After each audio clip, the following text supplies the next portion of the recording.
Hello, and welcome to the first part of this video guide I'm making about many things to do with AD carry. I am I have been an AD carry since Season 1. A little bit before Season 1, I've pretty much played bot lane my entire time I played League. From Season 1 to 3, I pretty much stayed in anywhere between 800 elo to 1250 to 1300 elo, and once it become around Season 4 in the preseason, I achieved Platinum, and from there I actually got to Diamond 1, which was my peak on North America. And since then I quit in Season 5, and currently I am a Diamond 3 ADC on NA. So I decided to why not make a guide. And this isn't specifically about Tristana, it's kind of about AD carries in general, because I'm not a one-trick pony. I play a lot of ADs. But for this game I chose to play record Tristana, so let's get started. Okay, so part 1. Whenever you are doing Gromp, you want to share damage with, or Gromp or, golems. As you can see, the enemy is not getting their Gromp, or Golems, and I actually am getting Gromp here, which gives us a huge advantage in lane. Nunu actually eats the whole thing, but either way. So, getting it's pretty much standard to get Gromp or Golems now as bot lane, because if you don't and the enemy does, you're going to end up winning lane pretty hard. Whenever the easiest way, the best way to counter it, if you can't actually get your jungle camp early, is to not push your wave. What I see lower elo always doing, they instantly start pushing their wave no matter what. If you notice the enemy ADC and your support isn't there yet, just let your wave attack the other waves. As you can see right here, the creeps are they're mainly focusing. There's 2 creeps on this minion and 1 creep on this minion. As you can see, they're trying to focus, and that makes me lose out. Well, I don't lose out on anything because he pushed a little bit, but if you don't push, usually they'll lose out on 2 melees, maybe 3 if you're lucky. So that's a good thing. So anyways, usually you'll hit level 2 quicker than the enemy, and you can take advantage of that. So, being Tristana, I can push the lane relatively fast. And once we hit level 2, you always want to you always want to share EXP with your support so you can both hit level 2 at the exact same time. Because just you being level 2 doesn't help as much as having a level 2 support. Even though it takes a couple more minions to hit level 2 compared to 1 melee creep, 2 melee creeps to hit level 2 by yourself if you take all the XP. In my opinion, it's better to take half and half the XP. So anyways. Oh, what the fuck?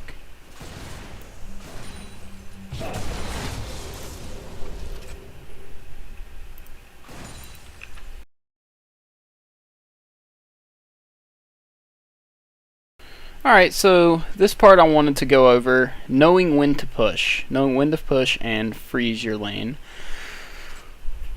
As you can notice, the enemy Jhin is in fact going back, along with the Alistar as well, so there will be nobody to hold the wave. Their jungler is mid-side right now, so you want to push the wave as hard as you can when you see him go back.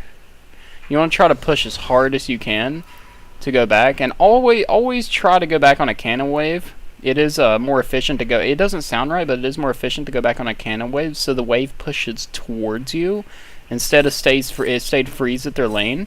It's always better to go back on a cannon wave. Always, always, always. So always push the lane if you see the enemy going back like that, so that they lose as much CS as possible. And if it is a cannon wave, be sure to not push it. Always keep the cannon waves. The cannon waves are very important to have pushing towards you. So it's a little tip right there. And when to freeze, If you're versus an Ezra or somebody, it really doesn't matter if you freeze. I fucking hate that happening. If you're versus an Ezra, it doesn't matter because they can long range farm and whatnot. But if you're versus somebody like a Jhin or you know, a Tristana, for instance, a Jinx, it's good to freeze the wave if you're ahead or their support isn't there. It's always good to freeze the wave. Just don't push it at all. Just deny them as much CS and make them use their abilities. As you can see, he did use his ability right there.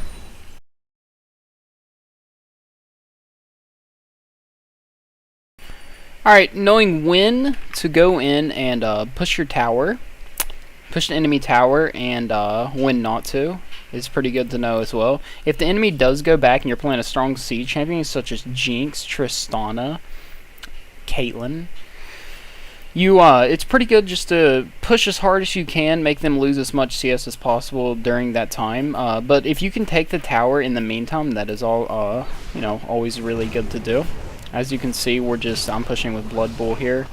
I'm 100. Yeah, we do end up taking this tower, so it does help out a lot. And knowing when to go in and when to go out. Right here, a fight is about to happen.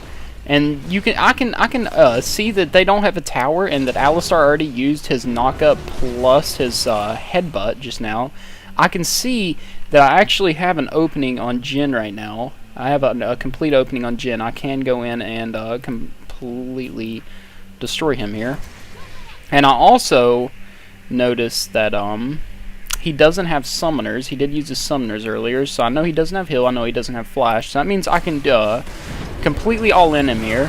Fortunately, my Nunu does exhaust him there, so he can't run it on. I don't think he needed to, but either way, he did. And knowing when to use your summoners or not, I do see my Nunu has his ultimate up currently, so I do think I can escape if I end up using my flash plus rocket jump here, seeing as the Volibear's pretty far. So he does smite me. I do use my rocket jump. I do flash, and Nunu does use his ult. Nunu unfortunately gives his life up here, but I'm 100% sure I can get away here. We do know that Victor's coming down from the ward, from the river ward here. That is ours, right? I think he was pinged actually. I'm not sure. Either way, and that does get me a sweet kill there, and I also get out. And I am 3 CS up on him. Plus we get the tower, which helps for team gold there. So knowing when to go in, when to go out, knowing your champion's boundaries pretty much, and knowing when not to use your summoners. So if Nunu didn't have ult here, if Nunu didn't have ult currently, I'm sorry, like whenever we were fighting right here, then there would have been no point in using flash, because just a simple snowball wouldn't have saved me there. He had to ulti, and I'm really glad he did. I was hoping he would. So if he didn't have his ultimate, I wouldn't have flashed. I would have just took the death and kill. But if you do notice, you can always see your allies' ultimates if they're up or not. If your support can save you, you should probably trust them and think they will save you. Probably trust that they will save you. And yeah. So knowing when to go in and when to go out and what to take is always really, really good.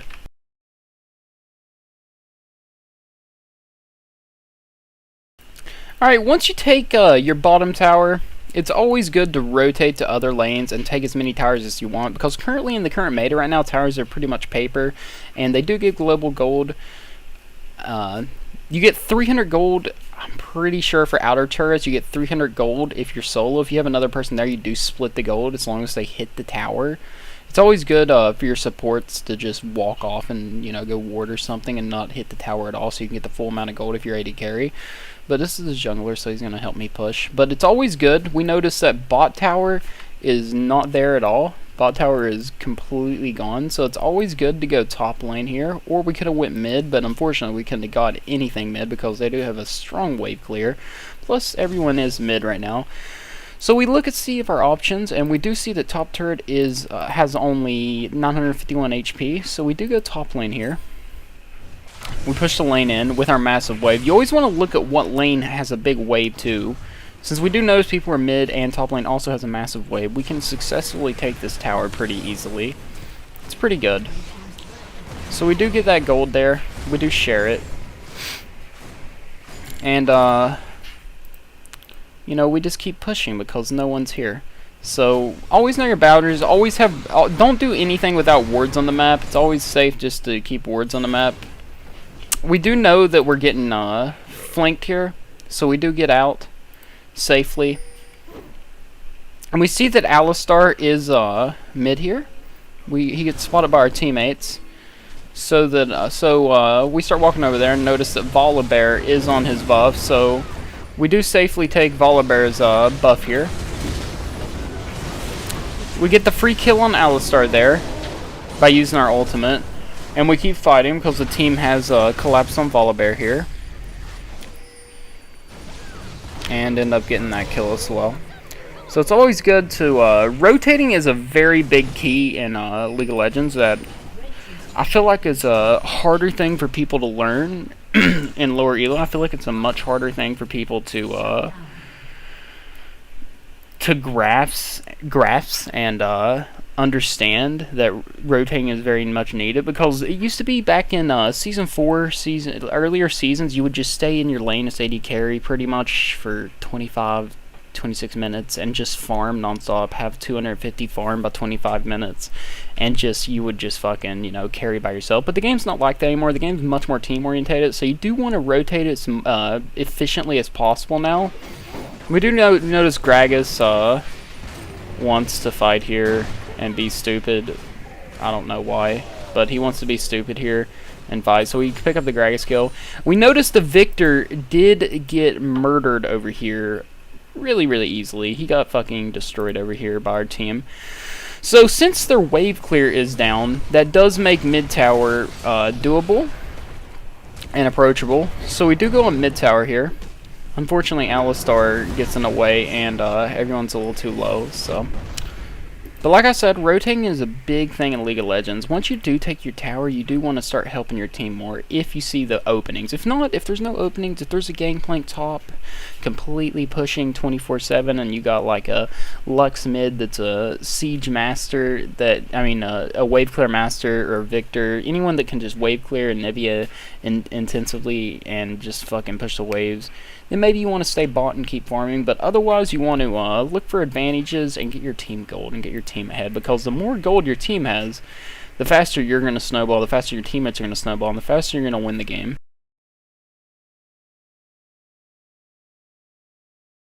I'm going to go over team fighting as an AD carry, staying in a safe position and understanding your boundaries still. So, as we can see, they have pretty much just one huge threat on their team, and that is the Victor. He does have 18 kills. That line is way too big. I gotta work on that in the future. He does have 18 kills. He has his Rabadons. He has his Luden's Echo. He has his upgrade at Perfect Hex Core. You know, has his Magic Pin Boots. He's gonna do a shit ton of damage. So we do gotta play safe around him, position safe. So what we're gonna do is just let our front lines go ahead and go forward, and our assassins, and we're just going to stay in the back and we're going to chunk at whatever we can, even if it's an Alistar with ultimate. Sometimes in lower elo, you'll see ADCs just rush forward and they'll just go for the carries and dob the back line. I don't personally think that's a safe way to play and a good way to play, because, you know, seeing as Victor has his ultimate up and Volibear could just flip me, you know, that could instantly kill you. So we'll see what happens here. If I'm in a safe position, we can see that Gragas ease in. We hit the Gragas, and we notice that Victor still has his Chaos Storm, so we want to be kind of safe around him. Just stay away from Victor. That's all we want to do. We notice Victor does take the route of walking all the way up here, and his team walked all the way this way. So that means that we can jump in and just deal massive amounts of DPS to their carries. So we zone them off.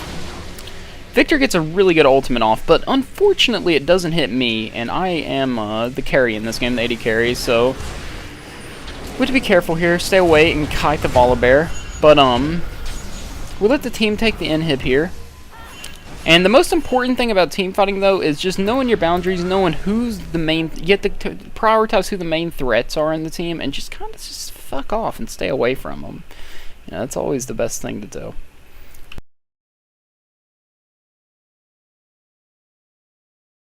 We can go over a little bit of objective control this video. I will go more elaborate into it in future videos. If anyone likes these videos actually at all, I don't know how well I am at explaining what I do, but I have been Diamond 1 in Season 4. It was my peak, and currently I'm Diamond 3, climbing up, trying to hit Masters on my new account, my fresh account. We're pretty close, so I'd like to think I'm pretty good at the game. I just don't know how well I am at explaining things, so hopefully I'm teaching you guys a couple things. Anyways, we do take their mid inhib here, and we ping straight for Baron after that. It's a pretty smart call, seeing as the only one that isn't healthy is the LeBlanc, and she can safely get out with her W. The enemy team does notice we're doing Baron, but since we have a Nunu and a Riven, and plus a full build Tristana, which is me, plus we have Rek'Sai, we're going to do a ton of damage to this Baron, and we're going to kill it relatively fast and just get it. So it was a very safe Baron call. The best thing to do after Baron, especially when you have this low a health, is just to fuck off and go back. Nunu unfortunately gets caught and destroyed. I'm going to just keep recording it since the game is going to be over in 3 minutes. So we notice Nunu's dead, but that's not very important. It's not that big of a deal. We see Victor over here. Don't really want to jump on Victor. Victor's very, very scary. But, we have the bush warded so I can safely not walk over there. We do not notice he is trying to assassinate me there. Team is going a little bit crazy here. I'm just gonna speed it up a little bit. Okay. We notice they are pushing down mid now, which they don't have their tank, and we do see that. They are pushing down mid now, which would be a terrible idea if they decided to try to siege our inhib. That'd be a really bad idea. I don't know if they actually do or not. I don't think they do. But they do overstay. Alistar ends up getting caught here, I'm pretty sure. Yeah, he does. Alistar just ends up getting caught. And you'll notice right here, I am still safely very far from Victor. As you can see, it's a very big gap in between us here. Just Chaos Stormed with a paint there. That fucking sucks. We do have a very big gap here. And I want to keep that gap. I want to stay as far away from Victor as I can. Because there's no point to get close to him, because I'm going to get fucking destroyed if I get close to him. Even though it looks like we would win this fight 100% no matter what, I will get one shot by this Victor. And I need to be very, very careful. So the Riven, I don't know why the Riven ended up going back here. Mistake by her because Rek'Sai just ults back. Yeah, Rek'Sai just ults back. We choose to team fight this anyways, which is a good thing. Because I'm pretty sure we can win it. So we notice Victor's stun cage is down, which makes us relatively safe. We keep pushing and sieging with our super minions. The smart thing to do, honestly, in my opinion, would have been to go top, but we just force it here. I think the smart thing would have been to go top, but we just force it here. And you'll notice in this team fight here, I'm gonna just slow-mo it so everyone can see everything. You want to stay as far away from Victor as possible still. You'll notice I did end up killing the Gragas there. I'm not going to re-show that. You guys can watch it over again if you'd like. But, right here, as you can see, Victor does do an assload of damage, and we all got hit by that Chaos Storm. Really, really bad. Really bad at me. But, since he blew his load here, since he blew everything here, it is very safe to actually just continue sieging, to not be scared of anything, because they're not going to do anything since Victor did blow his load, his fat load everywhere there. So instead of actually going back here with the LeBlanc, we do end up just fighting it out and taking the rest of their base here. I know this Jhin is completely alone. The Victor is really far from him. The Alistar is, or not Alistar, I'm sorry. The Volibear is really far, so prime target right here. Very easy kill. Squishy guy. Just jump on him. Kill him. Notice Victor does fucking destroy me here. I don't die though. Victor gets exhausted. Go on the Victor. Kill the Victor. If you see somebody exhausted, they don't have a QSS, or they don't have a Zanya's, you do want to just 100 to 0 them as fast as possible, because that is the best possible time, because he can't do anything. And all that's left is the Volibear. So it's all that's left is might as well just blow everything on him, blow your load on him, you know, get the kills. And, you know, and go back and buy your... No, I'm just kidding. End the game. So, you know, I don't think it was too extensive of a guide. You know, in the future, I'm going to cover objective control. If you guys do like these videos, I'm going to try to cover objective control, try to cover orb walking, try to cover blitzcrank, Braum, etc. lanes, skills you have to hide behind your minions. There are certain spots that you can hide behind. There are certain ways you can like manipulate your own minions to manipulate your movement behind your minions in order to create safe zones. And I do want to get a little bit of better at video editing before that, 'cause I'm not too great at it. But yeah, just let me know if you guys like these. Let me know if you want some more. I can explain a lot more, hopefully in a more detailed way. And peace out. Thank you for watching. Get your hands up, hands up, hands up, put them hands up, hands up, hands up, put them hands up, hands up.